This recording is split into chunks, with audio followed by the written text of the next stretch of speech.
Hi అండి. ఈరోజు chicken వడలేసుకుందాం. Chicken వడల కోసం నేను చికెన్ కీమా తెప్పించాను. అయితే అది పీసెస్ కింద ఉందని చెప్పి నేను ఒకసారి మిక్సీలో ఏసుకొని ఒకే ఒకసారి బర్రమనిపించి పక్కన పెట్టేద్దాం. మరీ అంత ఫైన్ పేస్ట్‌లా కాకుండా ఒకసారి ఒకే ఒక్క తిప్పి పెట్టి పక్కన పెట్టేసుకుందాం. అయితే నేను దీనికోసం 2 స్పూన్లు పచ్చిశనగపప్పు నానబెట్టాను. అది కావాలనుకుంటే ఏసుకోవచ్చు. లేదంటే స్కిప్ చేసేసుకోవచ్చు. అంటే మధ్య మధ్యలో పలుకులు తగులుతా ఉంటే బావుంటదని చెప్పి నేనేసాను. ఇది కూడా కొంచెం బరకగా గ్రైండ్ చేసుకుందాం. ఈ శనగపప్పుని చికెన్ కీమాలో కలిపేసాం కదా! ఇప్పుడు కట్ చేసి పెట్టుకున్న చిన్న సైజు ఉల్లిపాయ ముక్కలేసుకున్నాను. దాంట్లోనే 2 పచ్చిమిర్చి ముక్కలేసుకున్న, ఒక రెమ్మ కరివేపాకు, ఇంకా క్రిస్పీనెస్ కోసం 2 అంటే 2 స్పూన్లు బియ్యపిండేసాను. కోటింగ్ కోసమని ఒక 2 స్పూన్లు శనగపిండేసాను.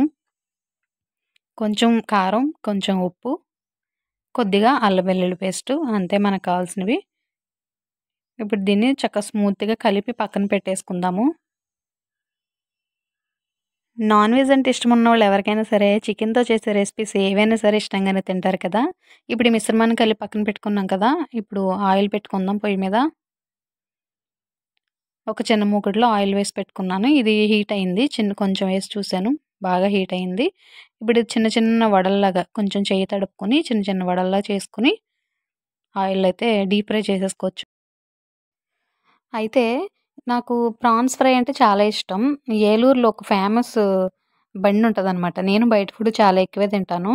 అయితే అలా ట్రై చేద్దామని చెప్పి ఒకసారి ప్రాన్స్ ఫ్రై కూడా ట్రై చేశాను నేను. కానీ ఎందుకో ఆయనేసిచ్చేంత టేస్ట్ రాలేదు. బహుశా ఆయన వారం రోజుల నుంచి మరిగించున్న ఆ డీజిల్ ఆయిల్ లాంటి ఆయిల్‌లో ఏసిచ్చాడు కదా! అక్కడ మిస్ అయినట్టుంది టేస్టు. ఈసారి మీకు అక్కడికెళ్ళినప్పుడు ఖచ్చితంగా చూపిస్తాను. కానీ అక్కడ ప్రాన్స్ తినేటప్పుడు అనుకుంటా, అమ్మో! ఆయిల్ ఏంటి ఇలా ఉంది? మళ్ళా ఆ మరిగే ఆయిల్‌లోనే ఫ్రెష్ ఆయిల్ తెచ్చి అందులోనే పోత్తాడాడు. తింటాను. తినేటప్పుడు ఛీ! ఇంక మళ్ళీ ఎప్పుడు తినకూడదిక్కడ అనుకుంటా. కానీ మళ్ళీ ఒక వారం రోజులకి అటువైపు ఎళ్తే మళ్ళీ అటే లాగుద్ది మనసు. అదే తింటా. ఏంటో ఆ డీజిల్ ఆయిల్‌లో ఉన్నంత టేస్ట్ మరి. సర్లేండి మన వడలైతే రెడీ అయిపోయినియి. నాన్ వెజ్ అంటే ఇష్టం ఉన్నవాళ్ళు ఇంకా అయన్నీ చూసుకోకూడదు మరి. ఆయిల్ ఎలా ఉంది? ఏసేవాడు నీట్‌గా ఉన్నాడా లేదా? ఇయన్నీ అనవసరం. తినడం ఇంపార్టెంట్ మనకి. అయితే మన క్రిస్పీ చికెన్ వడలు రెడీ అయిపోయినాయి. ఒక పట్టు పట్టేద్దాం వచ్చేయండి మరి. మీకు కూడా చికెన్ అంటే చాలా ఇష్టం కదా! చికెన్‌తో చేసిన ప్రతి రెసిపీ ఇష్టపడని వాళ్ళు ఎవరుంటారు చెప్పండి? నాన్ వెజ్ ప్రియులంటే అంతే కదా మరి. చికెను, మటను, ప్రాన్స్ ఇదే ఎగిరేవి, పాకేవి అన్నీ తింటాం నాన్ వెజ్ ప్రియులంటే.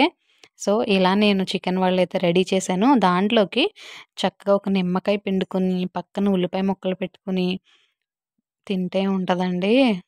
సూపర్ అంటే సూపర్ అంతే.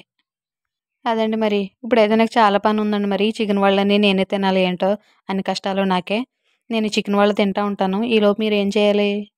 ఏం చేస్తారంటే నా ఛానెల్‌ని సబ్స్క్రైబ్ చేయండి, లైక్ చేయండి, షేర్ చేయండి. Thank you so much for watching అండి. బాయ్.